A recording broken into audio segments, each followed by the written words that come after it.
É. Pô, sou a de Seguinte, cá. havia um tempo em Bangkok em que os Budas falavam, ou pelo menos era o que os monges diziam nos dias em que a cidade era apenas um emaranhado de rios e palafitas, antes do concreto e das bandeiras vermelhas, antes da febre dos celulares, quando a fé ainda tremia como chama viva no interior dos olhos.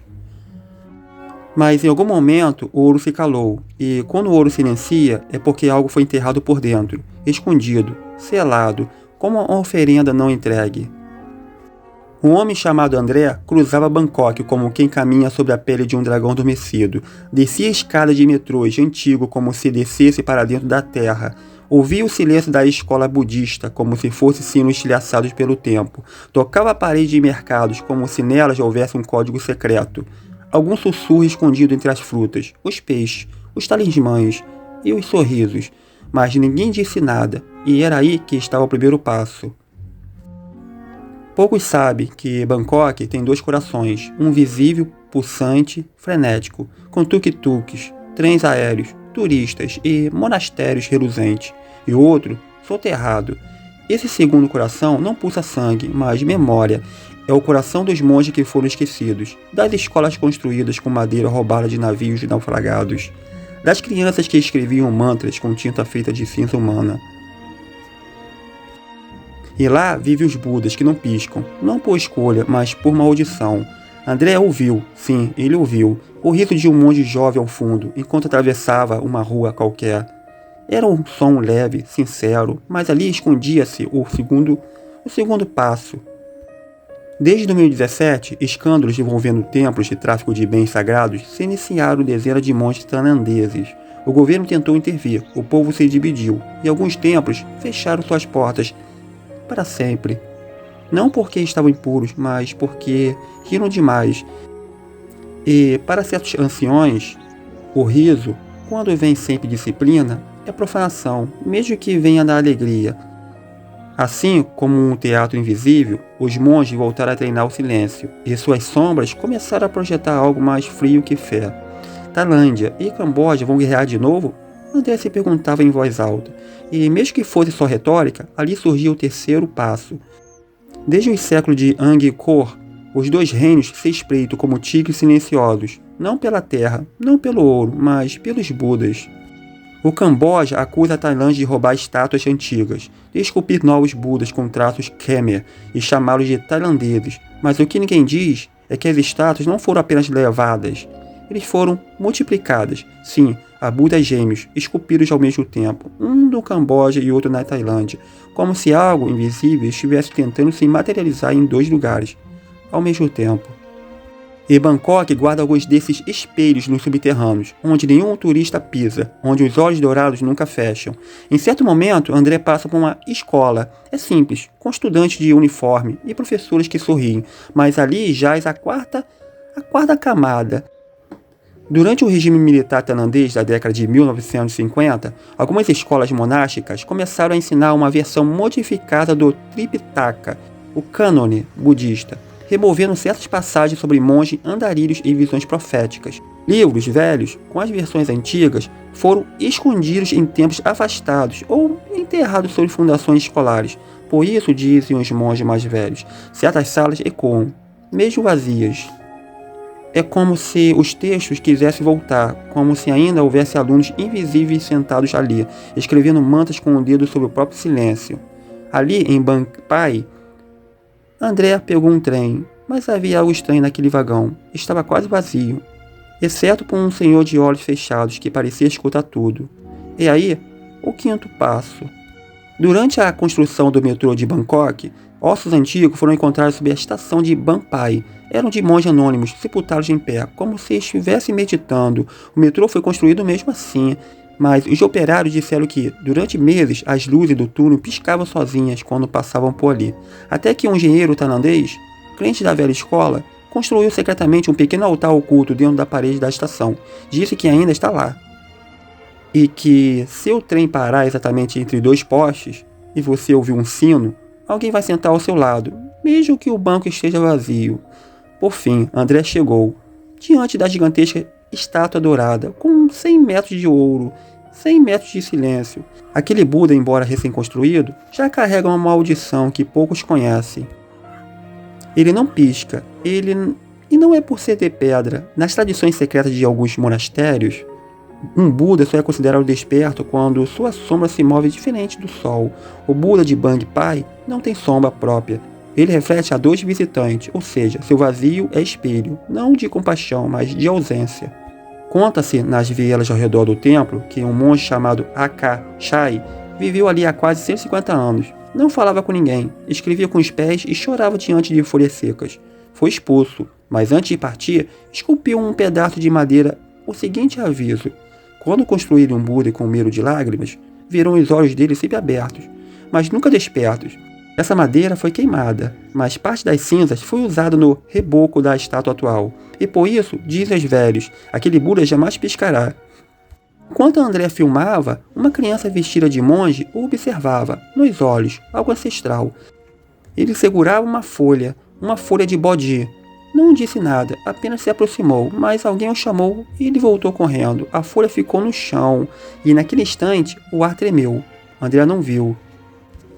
Mas um cachorro, mais adiante, parou de latir. E um sino, que não havia sino tocado, soou ao fundo.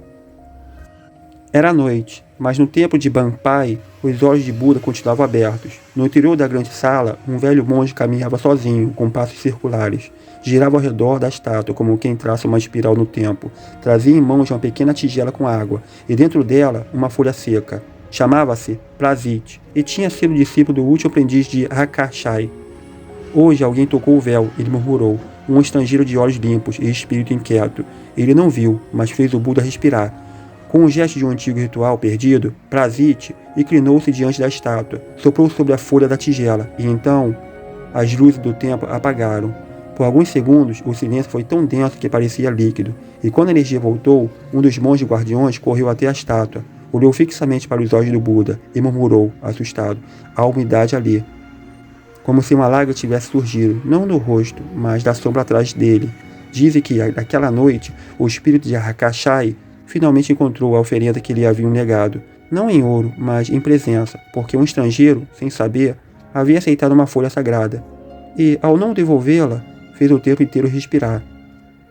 Ah, e só para deixar registrado, caso alguém tenha se perguntado, essa história não saiu do nada. Ela é baseada em vestígios reais da memória esquecida de Bangkok, especialmente na zona onde André pisou, Bang Pai, onde ele desceu do metrô. Fica às margens do antigo de Koh Long Bang Wa, um afluente que se conecta a Koh Long, Bangkok e Ai, antigamente chamado pelos navegadores de Veias Silenciosas. Essa região foi, por séculos, refúgio de monges andarilhos que construíram escolas de madeira elevada, onde as crianças aprendiam não com livros, mas com folha de árvore e carvão natural. O templo onde termina o caminho, o famoso Wat Pek Nan, Base Karoen, abriga hoje uma das maiores estátuas de Buda do Sudeste Asiático, construída em 2017 e coberta por ouro artificial doada por fiéis. Mas o que pouca gente sabe é que durante a obra houve protestos silenciosos de monges mais antigos, por considerarem a estátua grande imagem para um país em silêncio. O registro da estação de Bampai durante as escavações de metrô realmente indica o achado de artefatos funerários e fragmentos de cerâmica monástica, ligadas à linhagem de Theravada mais antiga, anterior à reforma do século XIX. A prática de escrever com os pés foi real, mas raríssima. Alguns monges tailandeses, considerados avessos ao ego manual, treinavam a humildade escrevendo apenas com os pés ou com galhos. E sobre a criança com a folha de bodi, há relatos em fóruns tailandeses que falam de jovens aprendizes, que entregavam folhas sagradas ao visitante como teste espiritual. Eles dizem, se a pessoa carregar a folha, ela leva uma parte do templo consigo. Quase ninguém fala disso, quase ninguém escreve, mas Bangkok guarda tudo, mesmo o que não é dito, como ossos de Buda que não piscam, porque ainda estão esperando alguém ver de verdade. É isso. Paz.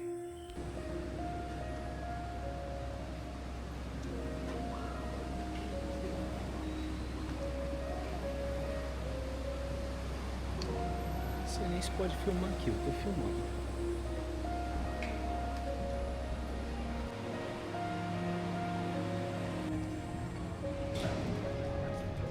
Chegamos aqui no Big Buda, pessoal. Aí. É grande o negócio, hein? Esse daí é o maior Buda aqui da Tailândia, ó. com aproximadamente 100 metros de altura. Uau! E uma coisa que eu acho engraçada nesses templos é que é tudo sobre doação, comércio de coisas. Aqui eles colocaram um negócio aqui para você doar. Tá vendo? Você vem aqui, joga aí o quanto você quiser. Ali eles estão vendendo aí, ó, as coisas aqui do templo.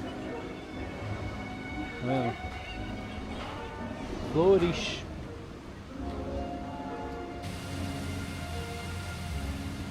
Bem, provavelmente eu não sou a primeira pessoa a te mostrar esse lugar aqui. Talvez você já tenha até vindo aqui, ou não. Mas o que você não sabe é que recentemente os monges aqui da Tailândia têm enfrentado um problema bem contraditório. Recentemente eles encontraram evidências que os monges daqui não estão seguindo as regras da religião. Um monge de alto escalão desapareceu assim, do nada. E eles começaram a investigar para onde que esse monge foi. O que aconteceu com ele? Essas investigações levaram eles a uma suposta mulher de 35 anos. E na casa dessa mulher eles encontraram muitas fotos. Você já sabe que tipo de foto, né? Fotos íntimas dessa suposta mulher com esses monges aqui da Tailândia. Fotos de anos, vídeos. Então eles descobriram que esse monge fugiu, desapareceu, porque ele já não aguentava mais tanta chantagem. E isso levou eles a descobrirem outras coisas aí também, de outros monges. Essa mulher está presa e ela conseguiu arrecadar aí mais de 10 mil dólares durante todos esses anos chantageando esses monges. O pessoal ia perguntar, mas por que isso aconteceu? O monge não pode ter isso, relação com essa mulher? Não, pessoal, o monge não pode ter relação sexual, nem nenhum tipo de relação com ninguém. E é um assunto que levantou muita especulação aí dos próprios tailandeses. Eles começaram a se perguntar, como que esses monges conseguiram esse dinheiro para pagar para a chantagem dessa mulher, já que os monges, teoricamente, vivem só de doação. É um assunto bem polêmico, né? Eu quero que vocês deixem suas opiniões aí embaixo. E só uma coisa, pessoal, eu falei que essa mulher conseguiu arrecadar mais de 10 mil dólares. Não, pessoal, foi mais de 10 milhões de dólares. Então tu imagina. E depois eles descobriram também que todo esse dinheiro para pagar essa extorsão aí para essa mulher vinha das doações dos templos. Interessante, né?